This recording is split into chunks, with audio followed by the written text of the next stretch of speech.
A superfície terrestre tem 510 quilômetros quadrados de área e mais de 2/3 dela estão cobertos de água.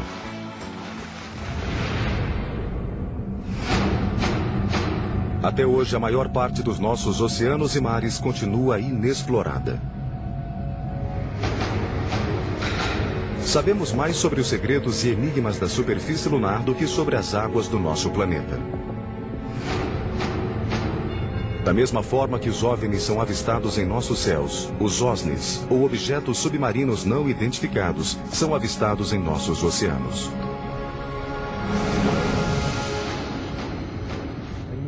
O OSNI é um OVNI que também se locomove na água.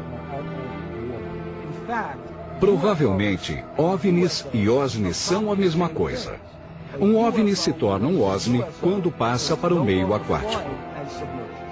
Explore conosco os mistérios inéditos deste curioso tipo de OVNI. Seria ótimo se a Marinha nos revelasse todos os OSNIs que tem observado. Sem dúvida é possível existir um veículo subaquático com velocidade supersônica. Considera-se que a cidade perdida de Atlântida seja uma base secreta para os OSNIs. A lenda de Atlântida sugere que essa base exista atualmente.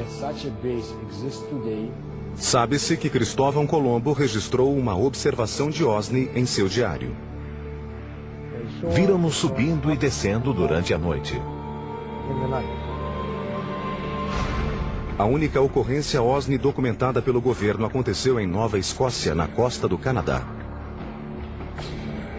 Na noite de 4 de outubro de 67, um OVNI foi avistado planando sobre as águas de Shag Harbor.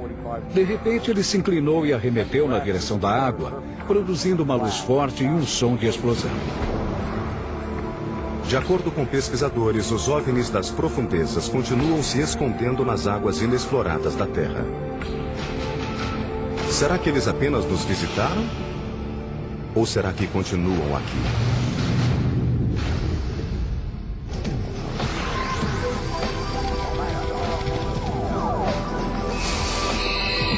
Arquivos extraterrestres. OVNIs das profundezas. Este é o canal de Santa Catalina, um braço de 41 quilômetros do Oceano Pacífico que separa a cidade de Los Angeles da Ilha Catalina. Segundo os experts, estas águas, que em alguns pontos são tão profundas quanto a altura do Monte Everest, podem ocultar alguns dos mistérios mais sombrios do mundo. O que vocês estão vendo é um objeto voador não identificado. Isso não é montagem, é real. Essa imagem foi feita por Lillian Hansen quando filmava a Ilha Catalina de um helicóptero. Ultimamente, o aumento no número de observações de objetos submarinos não identificados, ou OSNIs, mergulhando e emergindo do canal, tem preocupado os moradores do local e os pesquisadores. Essa região é muito rica em atividade extraterrestre. Já cobri provavelmente uns 200, 300 casos de OVNIs que voavam sobre as montanhas ou sobre a água daqui. É uma área imensa. Preston Dennett é o autor de UFOs Over California. Ele investiga a atividade extraterrestre nesta área há quase 20 anos. Houve uma grande onda de observações na região da montanha Santa Mônica em 14 de junho de 92. As testemunhas viram um total de 200 objetos. E o interessante é que eles provinham de baixo. Normalmente, quando alguém avista um OVNI, ele surge nos céus como uma estrela que só depois começa a descer. Aqueles vieram de baixo para cima. 14 de junho de 1992, 22 horas e 24 minutos. Por quase 2 minutos, as águas do Oceano Pacífico explodiram em luz enquanto centenas de naves brilhantes em forma de disco foram vistas voando para fora do mar em conjunto. Tal como em outros eventos similares, as naves emergiram do Pacífico em quase total silêncio. Depois planaram por um momento e logo após arremeteram em direção ao espaço. Até no distante distrito de Malibu, a polícia recebeu telefonemas que relatavam o incidente. A seguir, um telefonema real que foi dado naquele dia. Gabinete do xerife de Lost Hills. Alguém ligou para contar sobre algo estranho essa noite? Você poderia ser um pouco mais específico? Que tipo de coisa estranha? Luzes. Luzes? Sim. O que aconteceu com você exatamente no caminho de casa? Estou com vergonha de contar, porque você vai achar que estou louco. Nós vimos o que parecia ser uma luz brilhante nos céus. Entendo. Pelo barulho, não era um helicóptero. Pode acreditar, nunca fiquei tão assustado antes em minha vida. Segundo Dennett, o incidente também foi relatado para a Guarda Costeira de Long Beach, que nega ter recebido uma ordem de busca. O evento de 1992 foi o segundo a ocorrer em Los Angeles em 4 anos. Na manhã cinzenta de 7 de fevereiro de 1989, mergulhadores, sonares de navios e pessoas que estavam na costa avistaram um objeto não identificado, comprido e escuro, emergir do Pacífico. Por 90 segundos, o OSNI planou rente à superfície e, em seguida, ejetou uma dúzia de objetos menores e bastante rápidos. 1 minuto depois, a nave submergiu. O último sinal captado via sonar indicava que ela seguia em direção ao canal de Santa Catalina, quando desapareceu. Dúzias de objetos foram avistados da costa de Marina del Rey. Os OSNIs ejetavam naves menores com mais ou menos 6 metros de diâmetro que foram vistas navegando sob a superfície do oceano. E elas também entravam e saíam da água.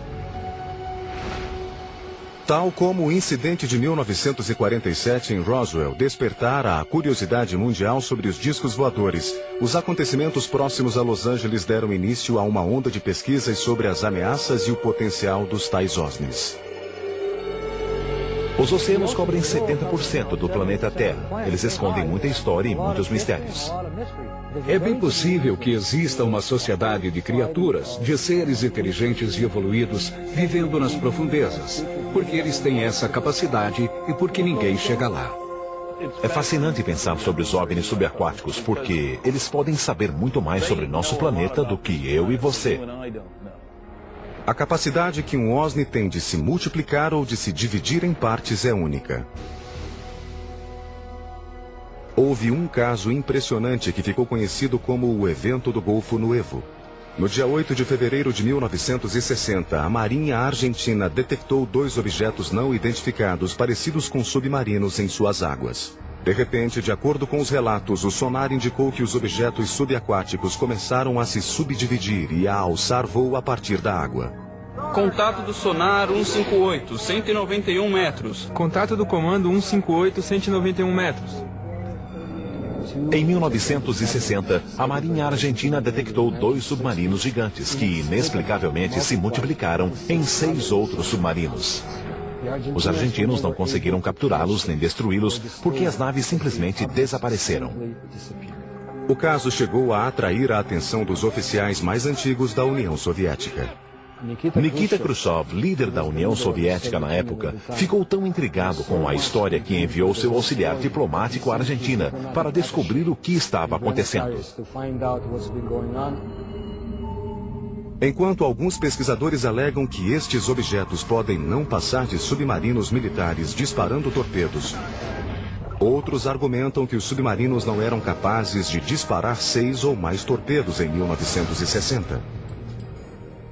O livro de 1970, Invisible Residents, escrito pelo pesquisador Ivan Sanderson, foi o primeiro a analisar o fenômeno OSNI.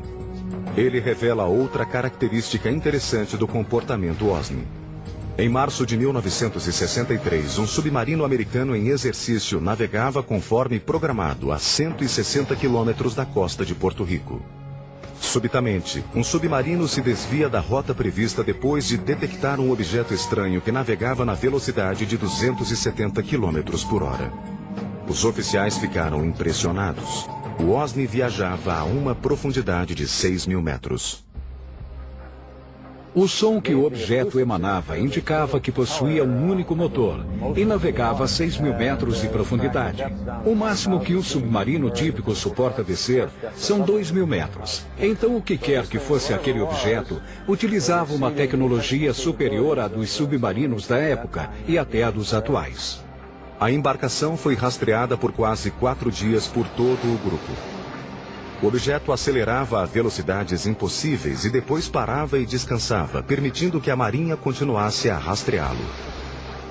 Relatórios sobre este evento foram enviados à sede da frota Sinclair em Norfolk, na Virgínia. Entretanto, não houve uma conclusão oficial a respeito do que foi detectado pelo sonar naquela tarde. De acordo com os relatos, o sonar da Marinha perdeu o sinal da embarcação depois da meia-noite do quarto dia e nunca mais o reencontrou. Ninguém construiu uma teoria sobre como algo poderia ser tão rápido. Temos relatos sobre OVNIs entrando e saindo do mar, mas não temos nenhum dado técnico. Discos voadores que estão nos céus, as pessoas conseguem ver, mas o que está debaixo d'água, quem vê é a Marinha, e a Marinha não nos conta o que vê.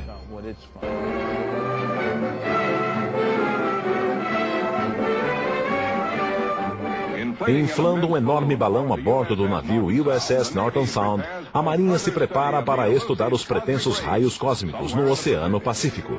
Esta é a novidade. Uma segunda consideração esclarece o mistério dos ditos discos voadores. São estes imensos balões de 30 metros de diâmetro, capazes de subir a 30 quilômetros de altitude, que foram confundidos com as tais naves. Dizem que em grandes altitudes esses gigantes alongados ficam planos como discos. Fim do mistério. Mas continuavam a chegar relatos ao redor da Terra. Em 11 de novembro de 1972, a imprensa internacional começa a divulgar outro caso extraordinário. Um objeto muito veloz, parecido com um submarino, foi captado pelo sonar no Fiord Sone, na costa da Noruega, e foi perseguido pela marinha daquele país por 2 semanas. Uma frota de navios e de helicópteros caçadores de submarinos foi organizada para encontrar o objeto. Em 20 de novembro de 1972, o OVNI foi visualizado pela primeira vez. Foi descrito como um objeto imenso e silencioso em forma de charuto. Um navio da Marinha prontamente disparou seus torpedos contra ele. Um navio realmente o avistou na superfície e o torpedeou. Só que o objeto submergiu. Apesar de todos os artigos se referirem ao objeto como se ele fosse um submarino, ninguém identificou a embarcação. Depois de rastrear o objeto por quase 2 semanas, a Marinha executa um plano para bloquear o fiord e capturar o OVNI. Eles tentaram bloquear o fiord para que nada pudesse entrar ou sair. Mas mesmo assim, depois de 15 dias, o objeto desapareceu. É por isso que acho que o veículo que foi rastreado pela Marinha não era um submarino, mas sim um OVNI. A seguir, teriam Cristóvão Colombo e seu pessoal avistado OVNIs entrando e saindo do Atlântico em 11 de outubro de 1492? Um antigo caso remonta à época de Colombo em 1492, antes do descobrimento da América. E tudo se passou no Santa Maria. 11 de outubro de 1492, 22 horas, uma noite calma e quente. Cristóvão Colombo e seu pessoal navegavam vagarosamente por entre as partes mais profundas do Atlântico e do Triângulo das Bermudas. Abaixo deles, a profundidade chegava a 6 quilômetros. De repente, luzes incomuns foram vistas brilhando no fundo do oceano. Um antigo caso remonta à época de Colombo em 1492, antes do descobrimento da América. E tudo se passou no Santa Maria. O nome dessa pessoa era Gutierrez. Ele estava no Santa Maria com Cristóvão Colombo e avistou um objeto em forma de disco emergindo da água. Um flash de luz com um brilho diferente de tudo o que se conhecia na época subitamente saltou do mar em direção aos céus, assustando Colombo e sua tripulação de 120 pessoas, distribuídas na frota espanhola de 3 navios. Em menos de 5 horas depois, eles viriam a descobrir o novo mundo. Cristóvão Colombo mantinha um diário em seu navio, e ele descreveu o que poderia ser interpretado como um fenômeno OVNI. O que eles viram, de acordo com o que está escrito, foi como a chama de uma vela que subia e descia durante a noite. Não tinha como ser uma fogueira na costa, pois estava muito além do horizonte. Este possível incidente OVNI é mais do que uma lenda. Pela primeiríssima vez, o texto original do Diário de Colombo foi disponibilizado para o History Channel pelos arquivistas da Universidade Fordham, que detém uma cópia rara, escrita à mão, do diário. O acontecimento de 11 de outubro de 1492 não foi o único. Durante a viagem de 2 meses, consta do Diário de Colombo o registro de incidentes peculiares, incluindo aparições inexplicáveis e ocorrências incomuns nos céus. A seguir, uma anotação de 10 de setembro de 1492, na metade do caminho da viagem. A tripulação do Nina afirma que avistou 2 tipos de pássaros. Mas estas aves nunca se afastam mais do que 25 léguas da Terra. Anotação de 11 de setembro de 1492. Avistei um grande fragmento do mastro de uma embarcação de aproximadamente 120 toneladas, mas não consegui içá-lo. Registros de 17 e 20 de setembro indicam que estrelas ou outras luzes desconhecidas moviam-se nos céus. Uma estrela saía de seu lugar, mas os outros pontos brilhantes não. E a infame anotação de 11 de outubro. Às 22 horas daquela noite, o almirante viu uma luz enquanto estava no convés. Chamou Pero Gutierrez, contou-lhe o que vira e pediu a ele para olhar na mesma direção. Pero assim o fez e viu a luz. O almirante a avistou outras 2 vezes. Ela parecia a chama de uma vela subindo e descendo. É possível que esses estranhos eventos registrados durante a viagem náutica mais marcante da história sejam resultado de embarcações extraterrestres que acompanhavam a frota de Colombo? Alguns sugerem, entretanto, que qualquer interpretação ou racionalização que se faça sobre o Diário de Colombo não corresponde à verdade. Se Cristóvão Colombo viu um objeto estranho sair da água, voar ao redor de seu navio e desaparecer, por que ele não contou isso a ninguém? Porque o teriam julgado louco e o prendido instantaneamente, é claro. Um dos mais antigos relatos sobre OVNIs vem de 329 a.C. Depois de avistar objetos comparados a escudos brilhantes que voavam em meio às águas do rio Chajartes, na Índia, Alexandre o Grande estava tão convencido de que vira naves extraterrestres que passou os 6 últimos anos de sua vida procurando por elas em um sino de mergulho, o primeiro submarino do mundo. Alguns pensam, entretanto, que as aventuras subaquáticas de Alexandre tinham um objetivo maior: encontrar e conquistar um único reino que o seduzia, Atlântida. Atlântida surge pela primeira vez na literatura histórica através dos diálogos Timeus e Crítias de Platão. Os deuses, incomodados com a atitude dos atlantianos, decidiram destruir Atlântida. Em um dia e uma noite, eles a atacaram com um cataclisma e ela afundou. Até hoje, pesquisadores cogitam se a Atlântida não poderia ser um centro de atividade OVNI. Sem dúvida, a lenda de Atlântida se baseia em um conhecimento, provavelmente já esquecido, sobre uma civilização subaquática secreta.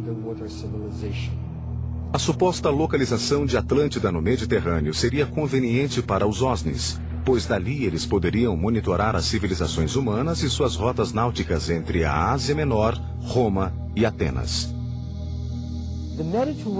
O Mediterrâneo foi o berço das antigas civilizações. Os comerciantes fenícios viajavam entre o Oriente Médio e a Grécia através dele. Se houvesse uma civilização extraterrestre ou primitiva que quisesse disseminar sua mitologia pelo planeta, o Mediterrâneo seria uma base natural e estratégica para isso. Não sei se Platão se referia aos OVNIs quando mencionou a Atlântida, mas acredito que havia pessoas que deduziram que a Atlântida era real, que ela se localizava no Atlântico e que estava escondida nas profundezas desse oceano. Os atenienses antigos, contudo, não foram os primeiros a registrar histórias sobre objetos não identificados nos oceanos. Os experts acreditam que os egípcios antigos podem ter até registrado observações em seus hieróglifos. No Egito Antigo, no templo da cidade de Abidos, alguém fez uma inscrição, um desenho de um submarino. Há também o desenho de um objeto que parece um helicóptero. Quem os teria feito? Como os egípcios antigos conheceriam esses objetos? Não fazemos ideia.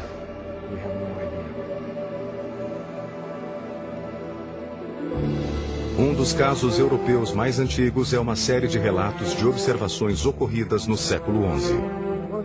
Um dos casos mais antigos que pôs no site se remonta ao ano 1067.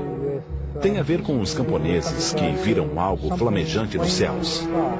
O objeto desceu até a terra, iluminou o campo, depois decolou e desapareceu no mar.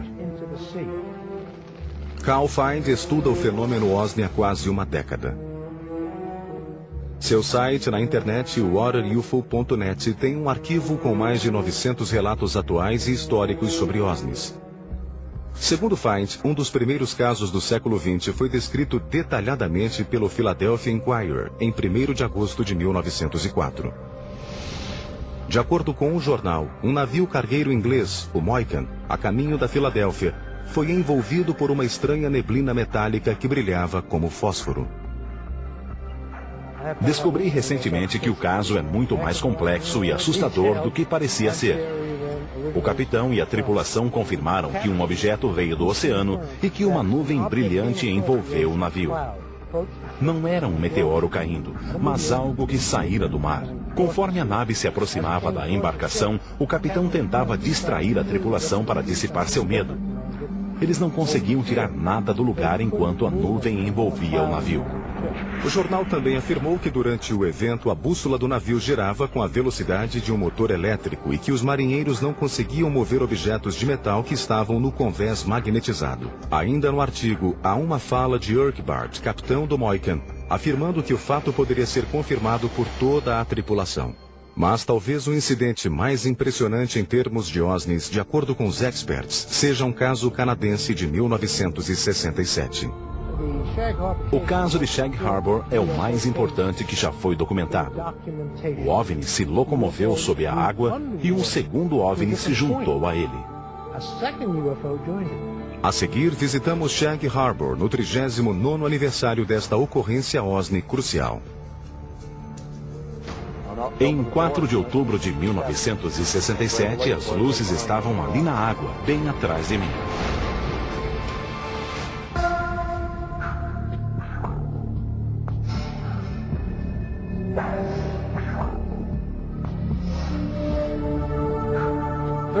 "39 anos atrás, em 4 de outubro de 67, por volta das 23 horas e 20 minutos, algo aconteceu em Shag Harbor, que se tornou memorável nos anos seguintes.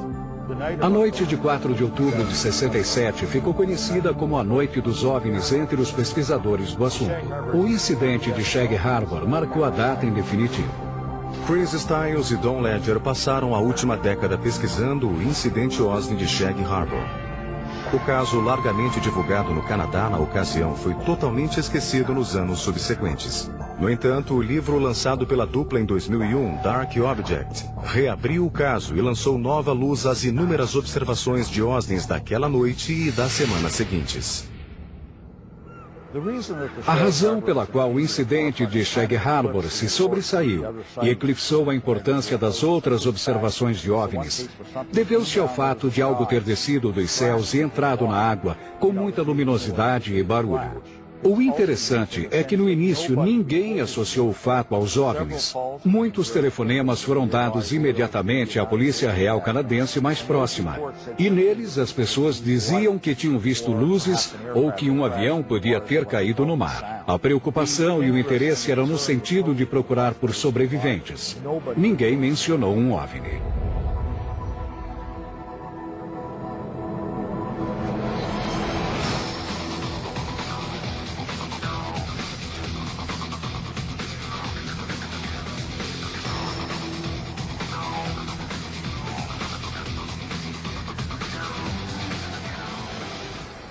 Eu não estou surpreso por ter visto coisas nos céus naquela noite. Por toda a Nova Escócia, naquela hora, houve muitos e muitos comentários sobre OVNIs. Logo depois da curva está Shag Harbor. Foi ali que as pessoas se reuniram e observaram o que quer que tenha acontecido há 39 anos. Todo ano, Ledger e Stiles fazem uma viagem de aniversário a Shag Harbor para encontrar com Norm Smith, uma das 3 testemunhas sobreviventes. Está vendo aquela ilha? É ali que tudo aconteceu. Foi lá que nós vimos a luz dentro da água. Sim, senhor. Como tem passado? Tudo bem, tudo na mesma.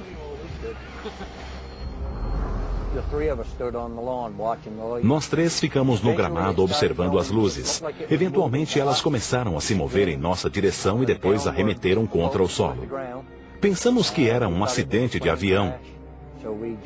Então, pegamos o carro do meu pai e viemos até este ponto, ao lado da árvore irlandesa.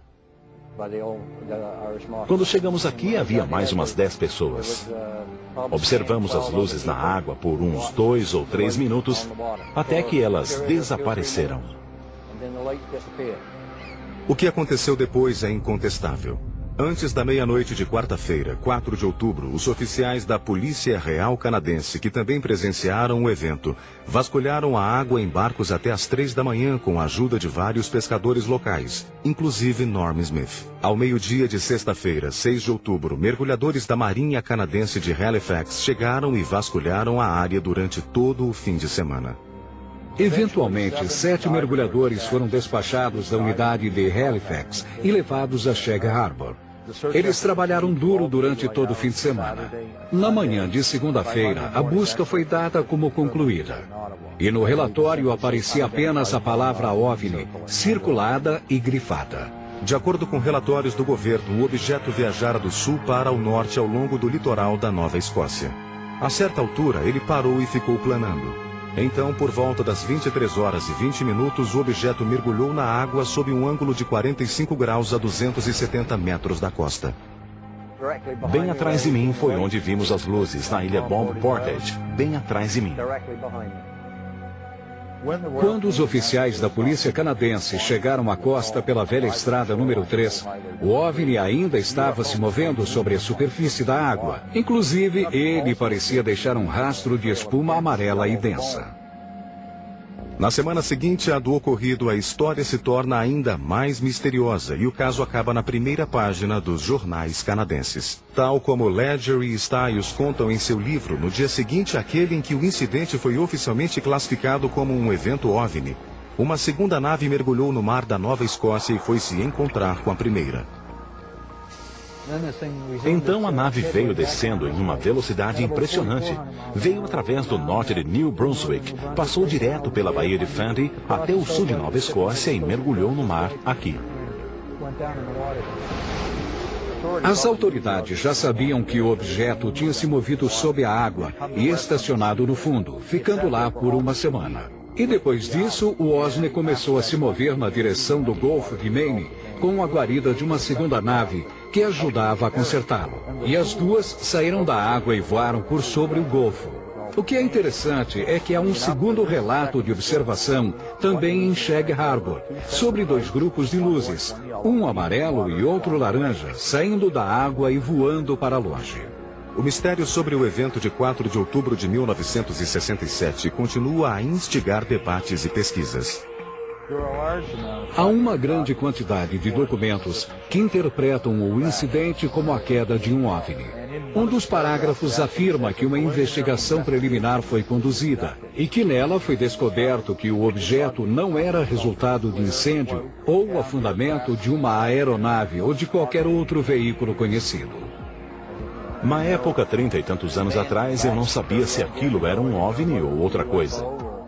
Mas ninguém nunca conseguirá me fazer acreditar que não havia nada lá, porque havia sim.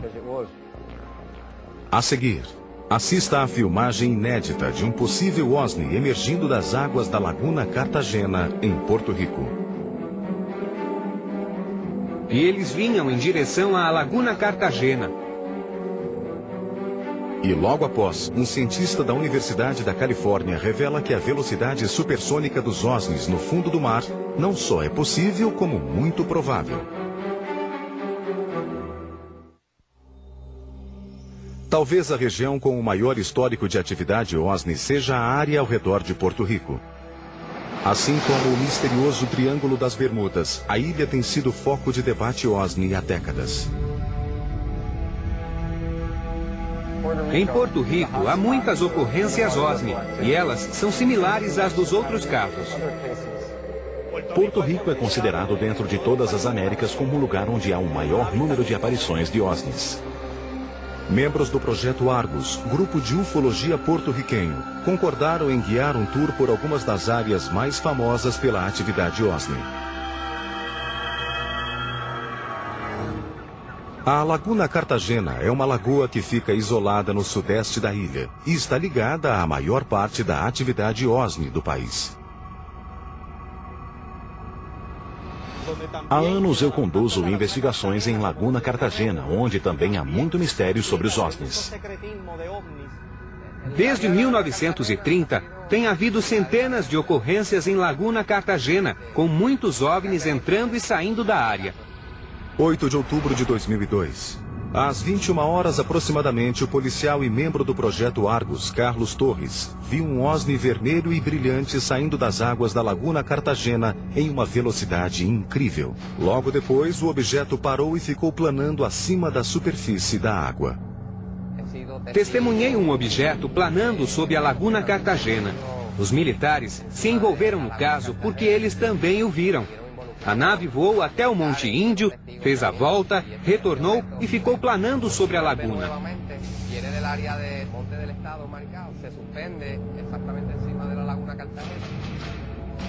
Depois de planar por muitos minutos sobre a área, o objeto mergulhou de volta às águas da lagoa. Outro membro do Argus, Giuseppe Quinones, acredita que conseguiu filmar o mesmo objeto em 2004. Fiz uma filmagem em 20 de novembro de 2004 na área de Laguna Cartagena.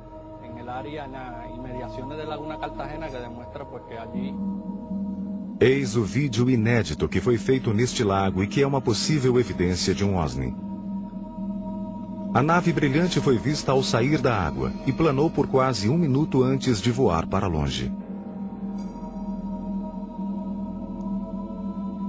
Nos anos 90, houve várias tentativas de desacreditar as atividades OVNI, apesar de haver centenas de testemunhas oculares das luzes que entravam e saíam da água. Elas têm sido vistas por todo o país. Os locais mais mencionados são a Laguna Cartagena e a Rota 303. A região de Lajas, por onde passa a Rota 303, tem sido outra fonte de observações de OVNIs e OVNIs. Em 1997, no Monte Índio, pode ter ocorrido a queda de uma nave. Ela deixou a zona de impacto toda chamuscada e muitas perguntas sem resposta. Em 5 de maio de 1997, um OVNI caiu ali e queimou quase tudo no topo da montanha. Havia agentes federais naquela noite e eles abriram algo. Seria um OVNI? Depois do incidente de 97, os oficiais locais do governo começaram a levar mais a sério as aparições de OVNIs e OSNIs. Como resultado direto disso, o prefeito de Lajas, Porto Rico, renomeou a estrada que atravessa a região de Rota OVNI 303. Mas, por enquanto, outras ocorrências OSNI ao redor da ilha pressionam os experts. Nos montes que ladeiam Lajas, um misterioso aeróstato do governo, um radar suspenso por balão, é lançado frequentemente a mais de 6 quilômetros de altitude, teoricamente para monitorar o clima e o tráfego aéreo. Entretanto, os pesquisadores acreditam que a função real do radar seja outra: observar e registrar as atividades OVNI e OSNI. Há um documento do governo na legislação que afirma que uma investigação secreta e não pública foi conduzida a respeito das ocorrências OSNI. E lá está escrito que os objetos não são perigosos para a humanidade. A grande quantidade de ocorrências OSNI ao redor da pequena ilha levou muitos a cogitar que as águas profundas do Triângulo das Bermudas, logo depois da costa, escondam mais do que OSNIs. Experts e pesquisadores do mundo todo acreditam que lá existe uma importante base extraterrestre.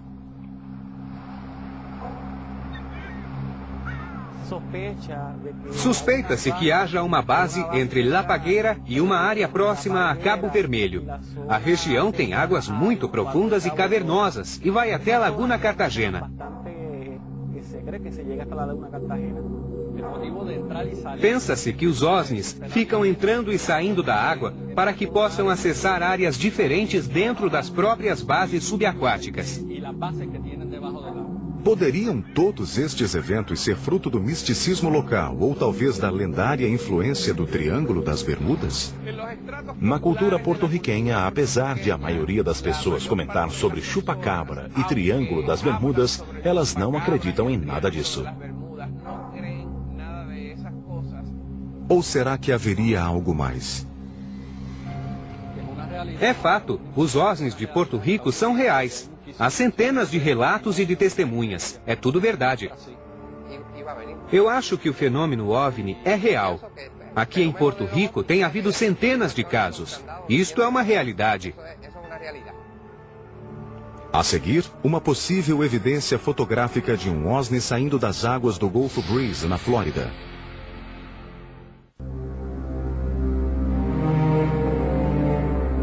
Acredita-se que os objetos submarinos não identificados sejam capazes de se mover através de nossos oceanos de um modo que desafia todos os princípios da física moderna. Os experts ficam impressionados com a habilidade que as naves têm de navegar sob grandes profundidades, de atravessar o gelo e de singrar os mares em velocidades supersônicas. Essas naves podem viajar debaixo d'água porque são impermeáveis, assim como são imunes aos raios gama, aos raios cósmicos e a qualquer outra coisa que possa atrapalhar sua jornada através dos diversos meios. De acordo com todas as informações, estamos lidando com uma tecnologia muito avançada. As naves contornam os navios e sem mais nem menos mergulham na água. Não existem barreiras para elas. Passam facilmente de um lado a outro. Em 1969, quando conduziam seus exercícios cotidianos de quebra de gelo perto da Antártida, marinheiros americanos a bordo do USS Calcaterra viram um objeto não identificado submerso que apresentava algumas habilidades impressionantes. Ivan Sanderson comenta na revista Argosy sobre um evento no Ártico em que um objeto simplesmente abriu seu próprio caminho através do gelo e decolou. Um objeto com pelo menos 30 metros de comprimento, semelhante a um submarino, emerge do oceano totalmente congelado em uma velocidade incrível. Mas este caso, contudo, é apenas um de muitos incidentes similares reportados pelas marinhas ao redor do planeta.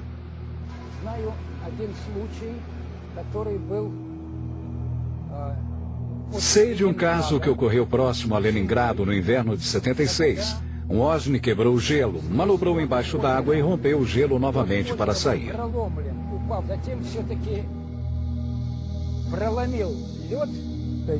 Eles derretem o gelo. Se fosse um meteoro, ele quebraria o gelo em pedaços e o espalharia por todo lado. Já o OVNI cava um buraco limpo. As testemunhas dos OSNIs também revelam que quando as naves emergem, liberam muita água. Ed Walters, morador do Gulf Breeze, em 7 de julho de 1988, tirou esta fotografia inédita do que parece ser um OSNI sobre um jato d'água em forma de tornado. Ele estava olhando rumo ao Golfo Breeze a mais de 2 quilômetros, quando viu que a água sob o objeto começou a borbulhar. Ed podia vê-lo se mover e, de repente, uma coluna d'água subiu até o casco da nave. A foto que Ed tirou mostra exatamente isso. Esse tipo de caso levou alguns experts a considerar que os OSNIs utilizem água como fonte de combustível. Há quem pense que a água é essencial para o processo de fusão. Há muitos casos em que os OVNIs planam sobre reservatórios de água pequenos e grandes. Realmente, tudo indica que eles utilizem água para ajudar sua nave de alguma maneira. Pode ser que eles usem água como combustível. Quando falam sobre objetos que planam sobre a água e que aparentam sugá-la, realmente parece que precisam de um bom gole para seguir em frente. Há teorias científicas modernas a respeito de como os OSNIs teriam desenvolvido a capacidade de se locomover através da água com tanta eficiência. Pesquisadores cogitam tudo, desde sistemas de propulsão maciça a jato até bolhas de atrito que envolveriam os objetos. Os motores deles não são parecidos com os que conhecemos. Eles seriam geradores de força magnética e criariam um envelope protetor ao redor da nave que repeliria o magnetismo natural da Terra. Isso lhes permitiria acelerar, desacelerar, subir, descer e viajar dentro d'água, por exemplo. Retirando energia de fluidos condutores de eletricidade, a nave consegue controlar a resistência, o fluxo, a velocidade, a sustentação. Ela pode resolver todos os problemas de locomoção e de alta velocidade dentro d'água. Um sistema aerodinâmico magnético funciona de forma similar à do submarino eletromagnético, que foi testado com sucesso. Um submarino eletromagnético foi realmente construído e testado pela Universidade da Califórnia em Santa Bárbara nos anos 60. Ele utilizava a capacidade natural da água salgada em conduzir eletricidade. O primeiro bom resultado de um sistema de propulsão eletromagnética foi obtido em 1966, quando este submarino especial foi apresentado. Este veículo aquático se locomove exclusivamente sob forças eletromagnéticas. Ele não tem nenhuma parte móvel. O princípio por trás disso é que a água do mar é um fluido eletricamente condutor. Se você vai contra a água do mar, segundo as leis de Newton, ela te empurra de volta, e assim você se move. Será possível que os OSNIs usem essa capacidade natural dos nossos oceanos para atingir velocidade supersônica? A água é um grande condutor magnético. Na verdade, se eles usarem um processo chamado de diamagnetismo, que é uma força repelente fraca, a água pode potencializar esta força. E isso explicaria como as naves conseguem se locomover tão bem na água. Um pesquisador sugere que os OSNIs podem se mover rapidamente em meio aquático e evitar um dano maior usando os mesmos princípios de uma lâmpada comum. O OVNI corresponderia ao filamento e o campo seria o bulbo, com a função de proteger o OVNI.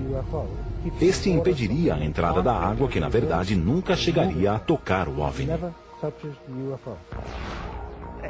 É possível conseguir isso criando-se uma bolha com alto poder de cativação ao redor do objeto todo. Assim, o OSNI viajaria dentro de uma bolha de vapor d'água.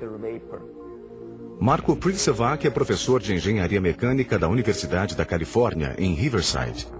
Ele montou um experimento para o History Channel demonstrando a física por trás da possível velocidade supersônica em meio aquático. Basicamente, a única coisa com a qual se pode brincar é a forma do veículo e ela deve obedecer às formas padrão de um submarino. Para demonstrar como diversos formatos podem produzir as condições para a locomoção subaquática supersônica, Pricevak e sua equipe criam uma corrente submarina e colocam corante verde e lasers potentes ao redor de diferentes objetos submersos. Então, se tratar de um corpo aerodinâmico, vemos que o líquido flui impassível ao redor dele. Este objeto aerodinâmico vermelho demonstra a forma perfeita para uma embarcação submarina veloz. Por outro lado, o cubo cria máxima resistência pelo objeto todo. Um bom formato para um veículo subaquático com alto poder de cativação seria similar ao de uma cápsula de retorno da Soyuz ou de outras missões espaciais. As leis da física terrestre mudam drasticamente sob a água. Levar um veículo submarino a uma velocidade supersônica demanda uma quantidade de energia maior do que a que se pode produzir atualmente. Um veículo com 1,5 metro de diâmetro que viaje na velocidade do som no ar precisará de um motor com 15.000 cavalos de potência. Para que o mesmo veículo atinja a velocidade do som debaixo d'água, vai precisar de um motor com 1 milhão de cavalos de potência. Mesmo sendo cientificamente possível que os OSNIs atravessem os oceanos em velocidades supersônicas, como teria sido desenvolvida a tecnologia necessária para atingir este feito?